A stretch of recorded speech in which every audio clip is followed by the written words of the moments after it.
Pintu dari tempat penyimpanan barang-barang, tempat penyimpanan piring, tempat penyimpanan gelas, ini terdengar terbuka. Tek.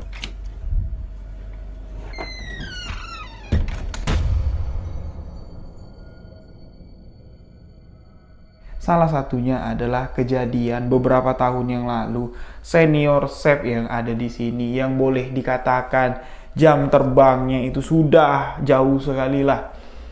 Jadi pada suatu malam, entah dia ngantuk, entah dia apa, pesanan pada malam itu memang cukup banyak. Ya, kurang lebih sekitar jam 12 mau masuk di jam setengah 1 malam, di resto itu masih banyak pengunjung yang nongkrong, orang pada mesen makanan. Yang bertugas pada saat itu cuman mereka berdua. Satu diantaranya itu izin lah, jadi nggak masuk. Mereka berdua mencoba untuk menyajikan terbaik dengan waktu yang cepat. Saking kan dia mau buru-buru ketika memotong ikan, dia nggak sadar kalau dua jarinya lah yang terpotong. Ketika dia merasa kalau jarinya putus, dia masih ingat betul jarinya itu jauh sekali dari ikan yang dipotong. Kok bisa? Dengan pisau yang sangat tajam itu bukan daging ikan yang kupotong, malah dua jariku yang putus. Bismillahirrahmanirrahim. Assalamualaikum warahmatullahi wabarakatuh. Kembali lagi bersama saya, Ryu Wijaya, di sebuah kisah misteri.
Di video sebuah kisah misteri kali ini, kembali satu kisah yang dikirimkan oleh sahabat misteri akan saya ceritakan untuk sahabat-sahabat semua. Kisah yang masuk ke alamat email sebuah kisah misteri@gmail.com kali ini menceritakan sebuah ritual pesugihan yang dilakukan salah satu orang kaya yang ada di negeri ini. Seorang pengusaha hotel yang terdapat di salah satu daerah, salah satu provinsi yang ada di negeri ini. Reza, sahabat misteri yang membagikan kisah ini. Beliau bekerja di hotel tersebut sebagai staff kitchen atau salah satu koki yang ada di hotel tersebut. Kejadian-kejadian aneh kerap kali dialami oleh Reza selama beliau bekerja kurang lebih 3 tahun 8 bulan. Ritual-ritual pesugihan yang dilakukan di sana sangat mencolok sekali, tapi apa daya. Mereka di sana hanya pekerja, mereka hanya menerima upah dan menerima sanksi siapa yang akan selanjutnya ditumbalkan. Sebelum saya melanjutkan kisah ini, saya ingin mengucapkan banyak-banyak terima kasih untuk sahabat misteri yang selalu memberikan dukungan, memberikan support agar channel Ryu Wijaya selalu berkembang. Untuk sahabat yang baru bergabung, sahabat boleh mengklik tombol subscribe dan jangan lupa aktifkan notifikasi loncengnya agar tidak ketinggalan video-video sebuah kisah misteri selanjutnya. Sahabat juga bisa membagikan setiap video-video sebuah kisah misteri yang saya ceritakan ke sosial media sahabat-sahabat semua. Sekarang, sebuah kisah misteri memiliki akun TikTok dan akun Instagram official. Untuk sahabat boleh follow kedua akun tersebut. Link saya siapkan di box deskripsi. Jangan lupa follow akun pribadi saya di Rio.Wijaya91. Kisah yang dibagikan oleh sahabat kita Reza akan saya ceritakan untuk sahabat semua, dan kita akan mengetahui ritual pesugihan apa yang diketahui oleh Reza, tumbal-tumbal apa saja yang diketahui oleh Reza. Beliau mengatakan, kami yang bekerja di sana was-was, kami takut kami akan ditumbalkan. Itulah satu kutipan yang ditulis oleh Reza di sebuah kisah misteri yang beliau bagikan. Jadi, bagaimana kisah pesugihan pemilik hotel? Simak hanya di sebuah kisah misteri. Kisah yang dibagikan oleh sahabat kita Reza ini merupakan pengalaman pribadi yang beliau alami langsung, kurang lebih latar waktu di tahun 2012 yang lalu. Sebelum saya melanjutkan kisah ini, saya ingin mendisklaimer bahwa apa yang dialami oleh Reza ini cuma dialami Reza di satu tempat, di salah satu hotel yang ada di Indonesia. Tidak setiap hotel atau restoran ini menggunakan hal-hal yang berbau mistis. Tidak semua. Saya katakan sekali lagi di sini, tidak semua. Hanya Reza di sini menceritakan pengalaman pribadinya selama kurang lebih sekitar 3 tahun 8 bulan bekerja di hotel bintang tersebut. Apa saja yang terjadi dalam kisah yang dibagikan oleh Reza ini cuma terjadi di hotel tersebut dan hanya Reza dan kawan-kawan yang merasakannya. Tidak semua hotel dan restoran yang ada di Indonesia ini melakukan ritual pesugihan. Kisah ini berawal ketika Reza bekerja di salah satu hotel yang ada di Indonesia. Beliau tidak ingin menyebutkan nama lokasi kota tempat Reza bekerja. Sekilas beliau memberikan pengalaman pribadi atau profil dari si Reza ini sendiri. Menjadi koki memang adalah sebuah cita-cita yang sudah dari kecil ditanamkan di dalam dirinya. Suatu hari nanti aku akan menjadi seseorang yang berdiri di belakang meja masak menggunakan pakaian lengkap yang disebut orang sebagai koki. Dari situ, Reza ini mulai mempelajari apa itu yang dinamakan memasak, siapa itu koki. Bahkan sampai Reza ini mencari pengalaman sampai jauh keluar negeri sana. Reza, salah satu lulusan SMK perhotelan yang ada di Indonesia. Reza berkesempatan di tahun 2008 lalu. Reza ini menjadi salah satu siswa yang diberangkatkan untuk PKL atau untuk magang di kapal pesiar. Ini merupakan sebuah momen yang sangat langka sekali. Dari situ, Reza banyak sekali belajar, Reza banyak sekali menimba ilmu, dan sepulangnya Reza dari pelayarannya, PKL atau magang di kapal pesiar tersebut, Reza mendapatkan banyak sekali tawaran di hotel-hotel bintang, di hotel-hotel ternama yang ada di Indonesia. Tapi Reza tidak mau terlalu jauh dari tempat tinggalnya, tidak mau jauh lagi dengan kedua orang tua dan keluarganya, karena semasa Reza ini ikut kapal pesiar, dia sudah melanglang buana ke ujung dunia sana. Dia tidak mau lagi ninggalin kedua orang tuanya yang sudah cukup tua. Reza memutuskan, ya udahlah, aku ambil job di salah satu hotel yang ada di daerah tempat tinggalku. Keputusan yang cukup berat karena dengan pengalaman Reza yang sudah cukup tinggi, melanglang buana dengan ilmu yang sudah banyak sekali membekali dirinya, Reza di sini menjadi seorang staff kitchen, menjadi seorang juru masak yang memang tidak mengandalkan pengalaman atau jam terbangnya yang tinggi. Yang namanya kita menjadi staff, kita harus meniti dari bawah, meniti dari titik nol. Itulah sebuah penyesalan yang dirasakan oleh Reza. Kalau saja pada saat itu dia tidak memikirkan kedua orang tuanya, mungkin begitu Reza ini masuk ke hotel, jabatan Reza sudah menjadi minimal. Dia akan menjadi koki inti atau eksekutif chef di hotel tersebut. Nah, dari sinilah Reza ini meniti lagi, mengawali karirnya lagi, dan selain Reza meniti karir dan mencari pengalaman baru lagi di dunia masakan atau di dunia koki, Reza di sini ada satu penambahan dari pengalaman hidupnya, yaitu mengalami kejadian-kejadian misteri yang sebelumnya tidak pernah sama sekali dialami oleh sahabat kita Reza. Cerita dimulai dari sini.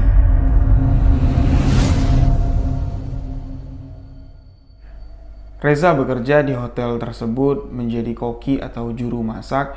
Ini kurang lebih sekitar 3 tahun 8 bulan. Pengalaman horor pertama dialami Reza ini di 1 tahun pertama. Sebelum masuk ke cerita horor, Reza di sini ingin menjelaskan sedikit denah lokasi tempat Reza bekerja dan staf-staf yang terkait dengan cerita-cerita horor yang dialami oleh Reza. Pertama, di dapur atau di kitchen, kalau di dunia masak-memasak disebut ya. Di kitchen itu ada sekitar 20 orang. Itu bergabung dengan anak restoran. Mereka ini berkaitan. Kitchen yang masak, anak restoran yang mengantarkan menu masakan yang dipesan oleh pelanggan. Di kitchen tersebut, ini dipimpin oleh eksekutif chef. Dan di restoran, ini dipimpin oleh manajer restoran. Jumlah pekerja yang 20 orang ini, mereka bekerja secara bergantian atau dengan shift.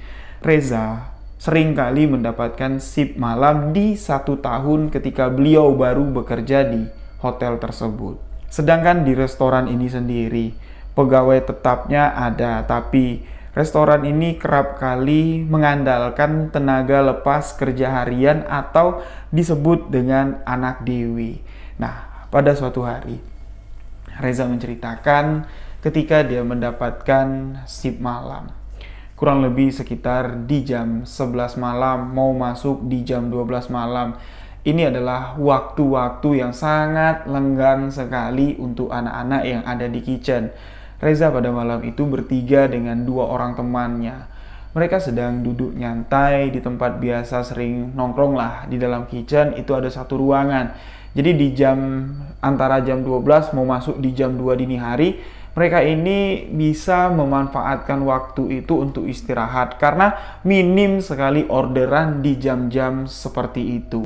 Pada malam itu, Reza ini lebih memilih bertiga mereka duduk nyantai di ruangan tersebut sambil menonton televisi. Televisi yang disetel itu tidak boleh volumenya kencang-kencang, takutnya nanti ketika ada orderan, ketika telepon berbunyi, mereka nggak dengar kalau ada yang nelpon. Jadi mereka cuman ya bisa mendengarkan suaranya itu samar-samar sambil menonton layar televisi tersebut. Salah satu teman dari Reza memberitahu Reza, "Ja, itu suara kayak orang kelontang-kelonteng ngelemparin nampan, itu dari TV atau dari kitchen?" "Masa sih?" Reza bilang.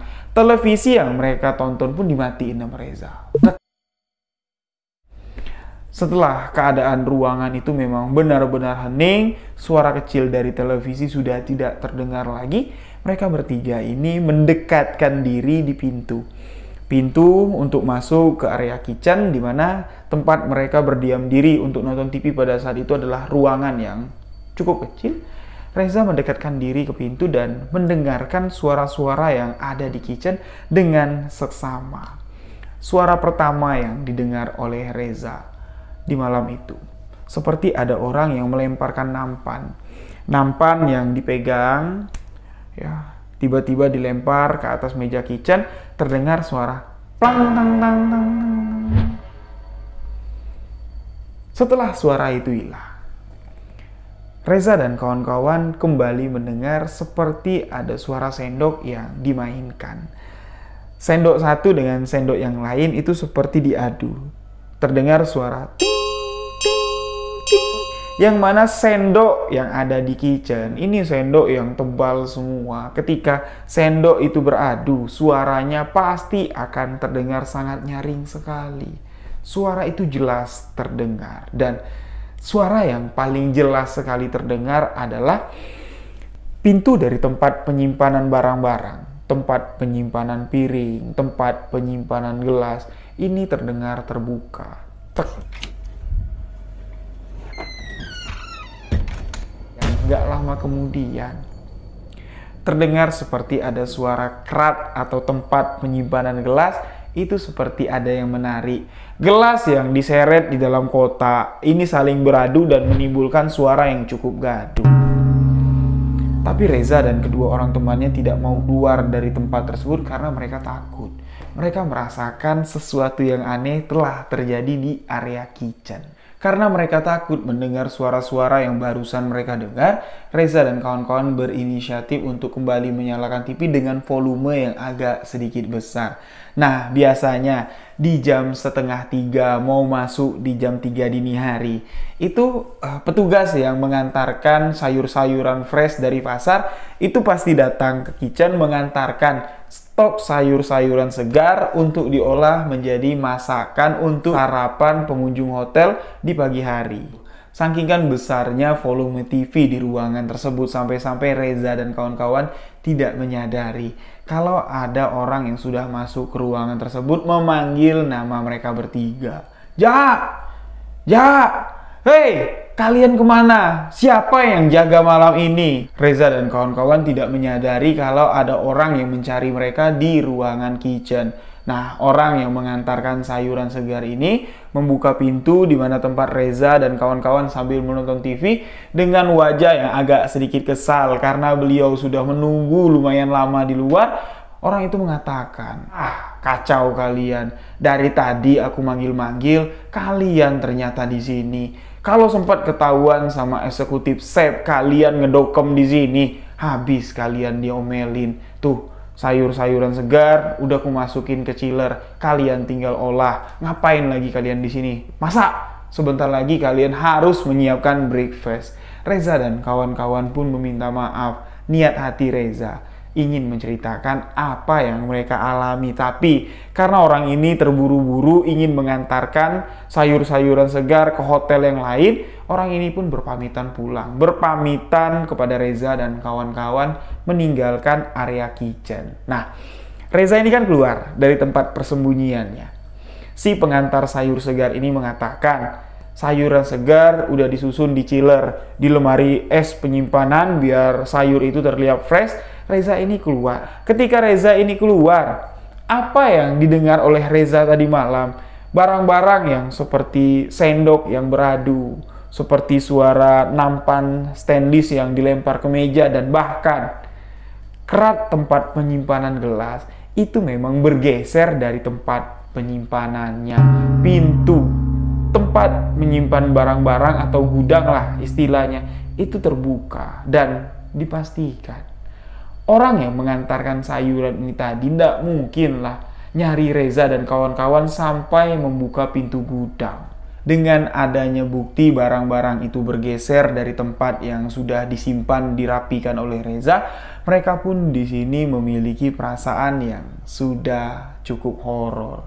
Di dalam hati mereka bertanya-tanya, berarti apa yang kami dengar tadi malam memang betul-betul terjadi. Pagi hari sudah tiba. Setelah mereka menyiapkan breakfast, menyiapkan makanan untuk pengunjung hotel di pagi hari, shift pun berganti.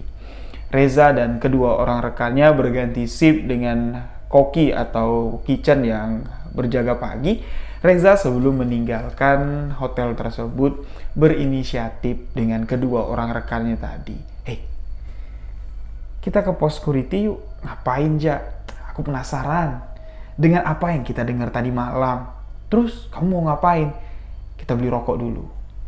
Security-nya kita kasih rokok, kita minta sama Pak Security memutar ulang rekaman CCTV di ruangan kitchen tadi malam. Kedua rekan Reza pun di sini, yuk, aku penasaran juga aja dengan apa yang kita dengar. Mungkin nggak ya? Apa yang kita dengar ini memang terjadi. Nah, sampailah mereka ini ke pos security, memberikan sebungkus rokok dan memuju Bapak security tersebut. Pak, boleh nggak kami minta Bapak untuk memutar ulang rekaman CCTV yang ada di kitchen tadi malam? Reza menyebutkan di jam sekian. Awalnya Bapak security tidak mengizinkan karena ini merupakan salah satu hal yang tidak diperbolehkan dalam istilahnya dalam keamanan lah. Untuk apa kalian melihat ulangan CCTV tadi malam? Reza pun di sini menceritakan, kami penasaran Pak. Tadi malam di area kitchen itu terdengar suara-suara yang aneh. Saya penasaran, soalnya barang-barang yang saya dengar berbunyi itu memang posisinya sudah berubah dari tempat yang kami simpan. Bapak security ini pun turut penasaran. Ya udahlah, tapi diam-diam aja ya, jangan sampai ada yang tahu. Cukup kita berempat saja. Nah, Diputar ulang lah rekaman CCTV itu, dan apa yang didengar oleh Reza itu ternyata memang benar-benar terjadi. Nampan stainless yang biasa digunakan Reza ini untuk menaruh irisan-irisan sayur-sayuran yang sudah diiris, yang sudah dibersihkan, itu seperti melayang. Ngangkat dari meja dan tiba-tiba seperti ada yang melempar. Tang tang tang. Itulah suara nampan yang didengar oleh Reza. Tidak lama waktu berselang, di rekaman CCTV yang mereka lihat dengan mata kepalanya, terlihat 2 buah sendok yang ada di atas meja, ini seperti ada yang mengangkat dan memukul-mukulnya seperti ini. Ting, ting, ting. Itu memang benar-benar terlihat dari rekaman CCTV. Dan yang paling bikin Reza, Bapak security dan kedua orang teman Reza ini tidak habis pikir sekaligus merinding. Mereka melihat pintu gudang tempat penyimpanan gelas, tempat penyimpanan piring, seketika terbuka dengan perlahan. Mereka memperhatikan ke arah bawah, yang mana CCTV itu merekam full seluruh bagian yang ada di kitchen. Terlihat kerat atau tempat penyimpanan gelas yang berbentuk kotak seperti kerat minuman itu bergeser dengan sendirinya. Berpindah dari dalam gudang keluar melewati pintu. Jarak pindahnya ini lumayan jauh, sekitar 3 meter. Posisi pas ketika Reza keluar dari tempat dia nonton TV, memang kerat gelas itu berada lumayan jauh dari dalam gudang. Itulah sumber suara yang didengar Reza, suara gelas yang beradu, suara gelas yang berantukan. Melihat rekaman CCTV yang mereka saksikan, si satpam di sini mengatakan sama Reza dan kawan-kawan, cuman sekedar itu saja sampai kalian penasaran kayak gini. Ya, itu biasa. Kamu baru setahun kerja di sini. Saya semenjak hotel ini berdiri, saya sudah kerja jaga malam di sini.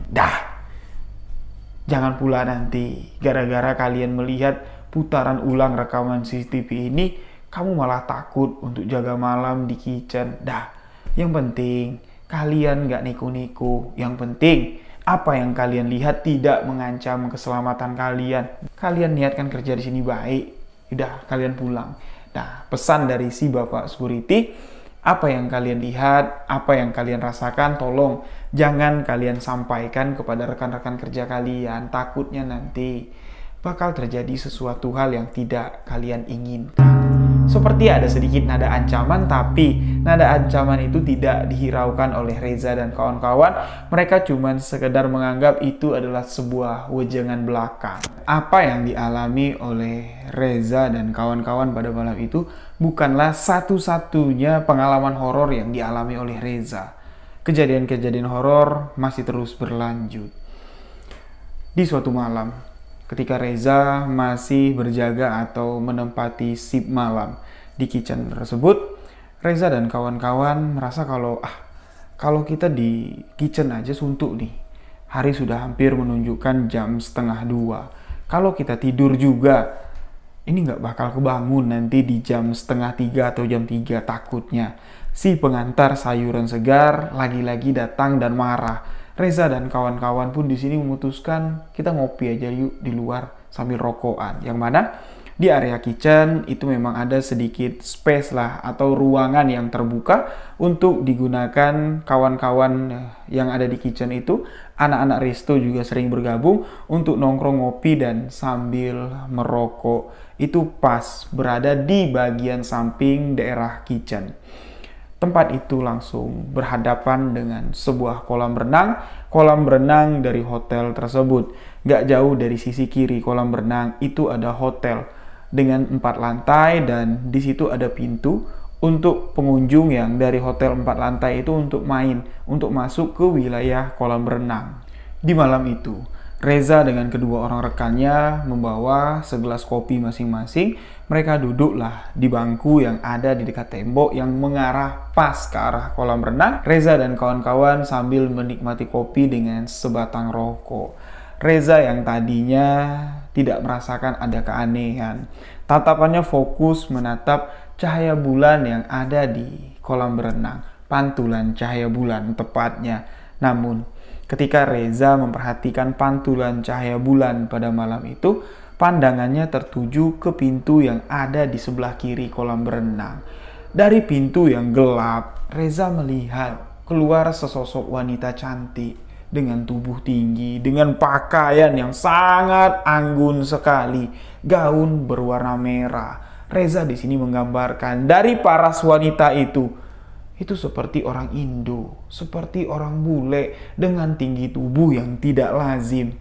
Wanita itu keluar dari pintu dengan cara menunduk. Sangkingkan tinggi tubuh wanita itu, Reza terus memperhatikan gerak dari wanita tersebut keluar dari dalam hotel menuju ke arah sisi kanan kolam berenang. Selain paras cantik dan tinggi tubuh wanita itu yang membuat Reza bingung, membuat Reza terkejut, pakaian yang digunakan oleh perempuan itu membuat Reza geleng-geleng kepala. Masa iya? Gaun merah yang digunakan perempuan itu ekornya panjang sekali.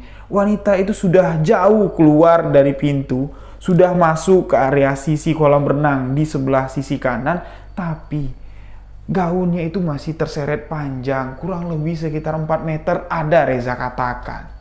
Reza yang memperhatikan langkah wanita itu dengan gemulai sambil menyeret bagian ekor belakang gaun merah yang panjang. Seketika wanita itu berhenti pas di pinggir kolam berenang dan wanita itu langsung nyemplung masuk ke dalam kolam berenang.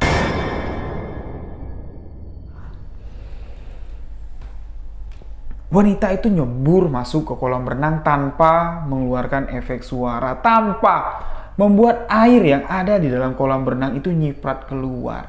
Ini membuat Reza berdiri dari tempat duduknya dan seketika langsung berlari ketakutan masuk ke dalam kitchen. Dia dapat memastikan sosok perempuan tinggi menggunakan gaun merah itu bukanlah manusia.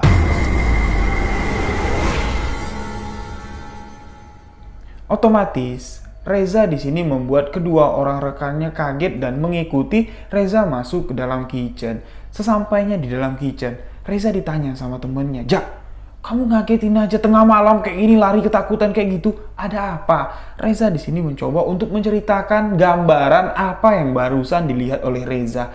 Tapi temennya Reza tidak percaya. Reza di sini kembali menegaskan, "Iya, aku juga awalnya nggak percaya. Aku pikir itu ada orang priwet. Tapi kok priwet tengah malam kayak gini dan yang tidak lazimnya lagi. Wanita itu tinggi sekali, tinggi. Kalau aku bilang tinggi, tinggilah." Dan ketika wanita itu nyebur masuk ke dalam kolam, jarak kolam dengan kita duduk, ya ini palingnya sekitar ada 6 meter lah. Mustahil wanita yang menggunakan gaun yang megah, gaun yang merah, ketika masuk nyemplung ke dalam kolam, itu nggak menimbulkan efek suara tuh nggak mungkin. Seolah-olah wanita itu cuman bayangan. Itu yang membuat aku takut. Mendengar penjelasan dari Reza, pintu kitchen yang tempat Reza duduk ini masih terbuka. Salah satu temannya dengan sigap langsung menutup pintu tersebut. Mereka bertiga ketakutan di malam itu. Apa yang dilihat Reza tadi malam itu diceritakanlah ketika Reza ini melakukan pergantian shift dengan temennya. Jadi Reza di sini ya dengan ketakutan lah yang sudah ada dalam dirinya mencoba untuk sedikit mencari tahu sebenarnya sosok apa sih yang kami lihat. Dan temannya Reza yang sudah lebih senior kerja di sana mengatakan, "Oh, itu yang cewek gaun merah ya. Udah nggak usah kamu pikirin.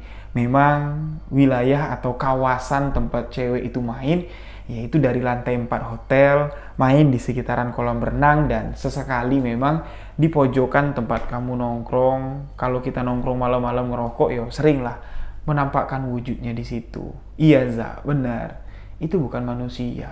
Kami juga tidak tahu Za itu sosok apa, tapi menurut cerita dari orang yang sudah senior yang udah lama kerja di sini, sosok hantu wanita itu tidak mengganggu kita. Lagi pula kan kamu ngelihat penampakannya tidak mengerikan."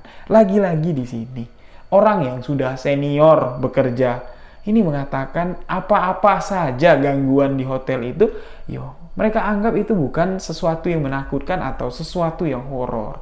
Ini membuat Reza sedikit kebingungan. Dan tepat di mana 1 tahun Reza bekerja di hotel itu, Reza di sini melihat ada satu kegiatan yang tidak lazim dilakukan oleh beberapa staf di hotel tersebut dan owner si pemilik hotel. Sore hari sekitar jam 3:30 sore, Reza sudah berangkat dari rumahnya, dari rumah Reza untuk sampai ke hotel tempat beliau bekerja. Ini jaraknya dekat, palingan ya 10 menit nyampe. Nah, sampai Reza di sana sudah mendekati jam 4, sedangkan di jam 6 sore, Reza ini harus ceng untuk bergantian shift. Reza ya seringlah nongkrong dulu menjelang dia ganti pakaian, nongkronglah di parkiran di dekat pos security. Dia memperhatikan ada arak-arakan orang yang menggunakan pakaian yang cukup mengerikan, pakaian serba hitam dengan beberapa orang yang mengikuti belakang juga menggunakan pakaian serba hitam, menggunakan kalung besar sambil membawa sesuatu yang asing. Asing sekali dilihat oleh Reza. Itu ternyata adalah tumpengan kecil, itu ternyata adalah sesajen. Rombongan atau arak-arakan orang ini itu diikuti juga dengan beberapa staf dari hotel tersebut, mulai dari eksekutif chef, mulai dari manajer resto, mulai dari manajer hotel, sampai di sini ada 2 orang owner. Jadi hotel itu ownernya 2 orang, Reza bilang. Jadi kedua orang itu juga turut serta diiring-iringan pada sore hari itu. Mereka ini berjalan mengikuti orang yang memimpinnya yang menggunakan pakaian hitam sambil memegang seperti kayak dupa. Ya, dupa, dan di sebelah tangan kanannya itu seperti megang apalah, Reza tidak tahu. Itu dibawa seperti ini mengelilingi bagian hotel tersebut. Seluruh bagian-bagian dari hotel tersebut dikelilingi oleh mereka. Setelah mereka mengelilingi bagian parkiran, masuk lagi ke daerah kitchen, masuk lagi ke daerah kolam renang. Iring-iringan ini berhenti pas di belakang kitchen. Yang mana lokasi tempat pemberhentian terakhir adalah space kosong tempat Reza dan kawan-kawan sering nongkrong malam untuk sebat atau untuk sekedar minum kopi. Dengan apa yang dilihat Reza yang menurutnya agak sedikit aneh, Reza yang nongkrong di belakang pos security masuklah ke dalam pos security, bertanya dengan Pak Security. "Pak, itu barusan tadi yang lewat siapa, Pak? Kok ada Pak Bos di sana? Ada bosku juga." Bosku juga di sini yang dimaksud oleh Reza adalah eksekutif chef dan Pak Bos adalah owner si pemilik hotel. Si Pak Security mengatakan, "Oh, itu ritual tahunan, Jak. Mereka yang ikut-ikut iringan tadi itu ngedampingi juru kunci atau dukun lah istilahnya untuk membersihkan energi negatif yang ada di hotel ini. Biar hotel ini tidak ada gangguan-gangguan gaib, terlepas dari hal-hal yang negatif lah." Menurut cerita dari si security ini. Karena pengalaman dari security ini sebelum ritual itu dilakukan, banyak sekali kejadian-kejadian aneh khususnya dialami oleh pengunjung. Ada yang tiba-tiba kesurupan, ada yang tiba-tiba mau lompat dari lantai 4. Jadi si pemilik tadi, owner dari hotel itu mencoba untuk menetralisir energi negatif yang ada di hotel ini dengan melakukan ritual tersebut. Pengakuan dari dukun. Ritual ini dilakukan mengelilingi sekitaran hotel karena setiap pengunjung yang menginap di hotel ini, kita tidak tahu mereka ini berasal dari mana. Kita tidak tahu mereka ini baru selesai melakukan apa. Jadi, orang-orang yang berkunjung, yang menginap di hotel inilah, mereka yang membawa energi yang tidak baik dari luar sana. Energi itu menetap di sini. Energi itulah yang akan mengganggu kita, mengganggu karyawan, dan mengganggu pengunjung hotel yang lain. Reza yang tidak mengerti dengan apa yang diucapkan si security ini cuma mengangguk-angguk saja dan terus ingin memperhatikan ritual apa saja yang akan dilakukan tepatnya di bagian samping dari kitchen, di bagian tempat Reza dan kawan-kawan sering nongkrong malam-malam untuk merokok dan minum kopi. Reza lantas di sini meninggalkan pos security dan masuklah ke area kitchen. Reza di sini mengganti pakaiannya dengan pakaian koki. Reza melihat dengan mata kepalanya sendiri di ruangan yang kecil itu, di space taman yang kecil itu. Orang-orang ini empit-empitan memperhatikan ritual yang dilakukan oleh si juru kunci atau si dukun ini. Dupa ditanam di sana, dicacakkan di tanah. Sesajen-sesajen itu diletakkan di sana, entah apalah mantra-mantra yang dibacakan oleh Mbak Dukun, dan ada segelas air yang disiramkan di sekitaran sajen tersebut. Setelah ritual itu dilakukan, orang-orang yang melakukan iring-iringan ini pun pergi entah kemana, bubarlah istilahnya. Sedangkan sesajen itu ditinggalkan di sana. Setelah semua orang bubar dari tempat tersebut, setelah sesaji diletakkan di sana, Reza yang pada sore hari itu belum berganti shift, tapi dia sudah ada di kitchen, sudah menggunakan pakaian koki. Reza di sini bertanya ke salah satu staf yang ada di kitchen pada sore hari itu, "Bang, tadi itu apa, Bang? Aku aneh sekali ngelihatnya." Aku tanya sama Pak Security, katanya ritual tahunan. "Iya, Jak. Dah, kamu jangan banyak tanya. Kita ambil hikmahnya saja." "Hikmah apa? Apa yang bisa kita ambil hikmah dari ritual yang mereka lakukan itu? Kamu tuh tidak tahu, kamu baru kerja di sini. Jadi dengan apa yang sudah kamu lihat, aku di sini cuma bisa ngingetin kamu aja, Jak. Banyak, Jak, kejadian-kejadian yang aneh, kejadian-kejadian yang menumpahkan darah di kitchen, di tempat masak kita ini. Salah satunya adalah kejadian beberapa tahun yang lalu, senior chef yang ada di sini yang boleh dikatakan jam terbangnya itu sudah jauh sekali lah. Jadi pada suatu malam, entah dia ngantuk, entah dia apa, pesanan pada malam itu memang cukup banyak. Ya, kurang lebih sekitar jam 12 mau masuk di jam setengah 1 malam, di resto itu masih banyak pengunjung yang nongkrong, orang pada mesen makanan. Yang bertugas pada saat itu cuman mereka berdua. Satu diantaranya itu izin lah, jadi nggak masuk. Mereka berdua mencoba untuk menyajikan terbaik dengan waktu yang cepat. Saking kan dia mau buru-buru ketika memotong ikan, dia nggak sadar kalau dua jarinya lah yang terpotong. Ketika dia merasa kalau jarinya putus, dia masih ingat betul jarinya itu jauh sekali dari ikan yang dipotong. Kok bisa? Dengan pisau yang sangat tajam itu bukan daging ikan yang kupotong, malah dua jariku yang putus. Itu salah satu kejadian yang menakutkan dan sekaligus kejadian yang membuat kita berpikir, apa penyebab kecelakaan itu? Dan satu lagi nih, Jak, kejadian yang memang sangat jarang sekali terjadi. Salah satu help koki atau help kitchen, anak-anak yang bantu-bantu di dapur, anak magang, ketika disuruh mindahin minyak panas dari kuali, minyak yang seharusnya dituangkan ke tempat penyimpanan minyak, tiba-tiba minyak itu membasahi tubuhnya. Dia tergelincir, jatuh tiba-tiba, seluruh tubuhnya habis, terbakar oleh minyak panas itu.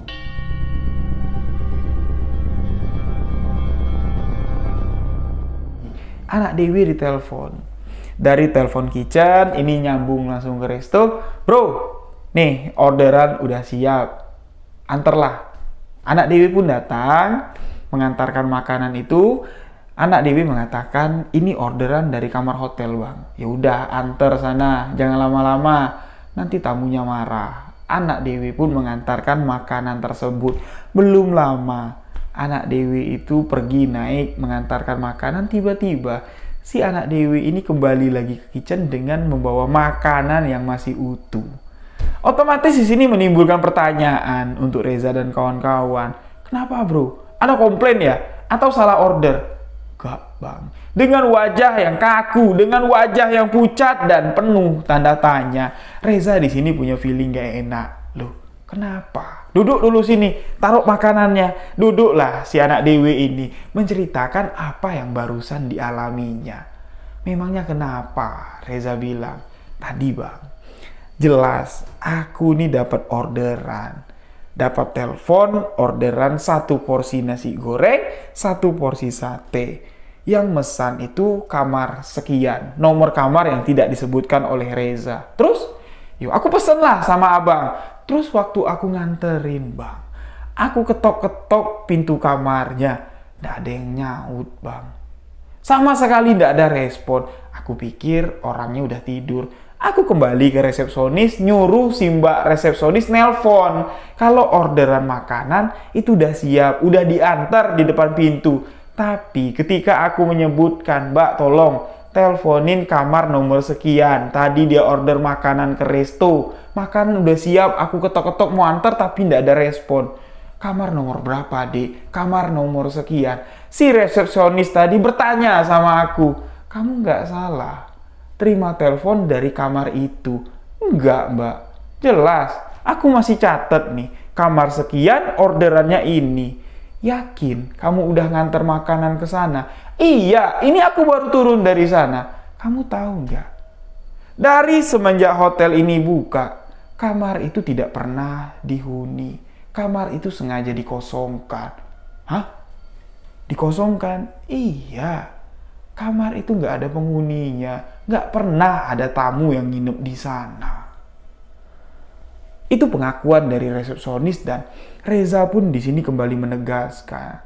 Kamu nggak ngomong kalau orderan itu dari kamar hantu. Kalau tahu kayak gitu, aku nggak bisa.